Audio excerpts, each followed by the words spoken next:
जय जगन्नाथ बंधुगण मु इंजीनियर दीप्तिरंजन पंडा आज मोर विष्णु भक्त कहानी रे जड़े नुआ विष्णु भक्त विषय जानिबा।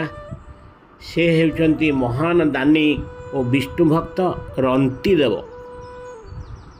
महाराज रंतीदेव संस्कृति नामक जड़े राजांकर पुत्र थिले।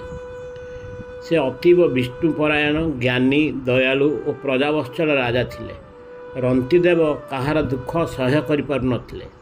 गरीब मानकु साहाय्य करियाकु जाई से निजर सर्वस्व दान करदेला पर भी मनरे दुख न थाए। जदि बा केतेबेले किछि तांकु मिलुथिला निजे भोकरे रही गरीब मानकु दान कर दियंती।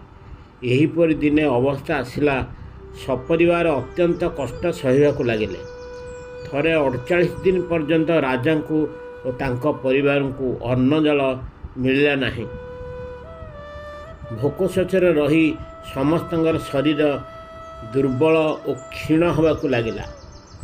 49 दिन सकाले केही जने लोक राजपरिवार को किछि क्षीर हालुआ सहित किछि जल आनी देइथिले। दुर्बल जगु समस्तंगर हाथ पाद थरुथाए। कौनसी मते सेही खाद्यतक निज निज भितर बांटी भोजन करने को उद्यत हेबा समय कहीं जड़े ब्राह्मण अतिथि ठीक सही समय आसी पहुँची। भोकिला पेटर रही अतिथि को अन्नदान करने बहुत कष्ट, किंतु हरिभक्त रंतीदेव महा आनंद निज भागरे पड़ा खाद्य को अतिथि ब्राह्मण को दे सत्कार करदेले।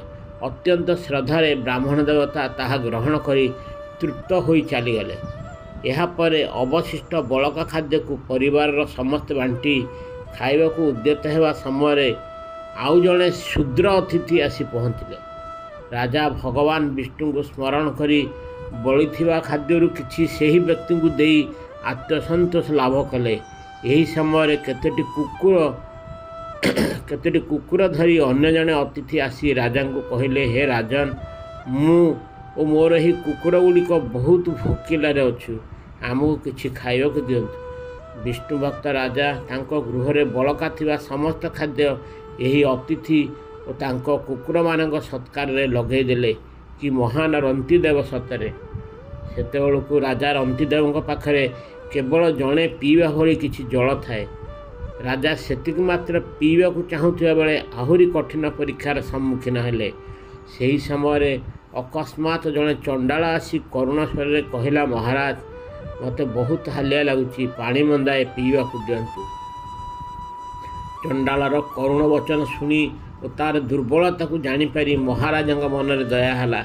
से भगवान को प्रार्थना करी अवशिष्ट जल चांडाल को परम आनंद दान करदेले। विष्णु को प्रार्थना करी कहले, हे प्रभु, समस्त प्राणी का दुख मो जीवन थिबा जाए किछि लाघव करि पारले मो मानव जन्म सार्थक बोली अनुभव करी। यह फल मो देहरे थिबा क्षुधा, तृष्णा, क्लांति, शारीरिक कष्ट, दीनता, दुर्बलता, शोक, विषाद और मोह आदि सबू चलीज। एतिकी प्रभु को गुहारी करी दयालु राजा रंतीदेव शोष क्षुधारे मृतप्राय पड़ी रहिले। किंतु ए सबु दुनियार फलदाता भगवान विष्णु ब्रह्मा और शंकर को धरी रंतीदेव को परीक्षा करिया को जाई मायारे विभिन्न रूप धरी आसीथिले। रंतीदेवंकर अतिथि मानकु देवतांक परि भक्ति देखि तीन मूर्ति स्तंभीभूत हो जाइथिले।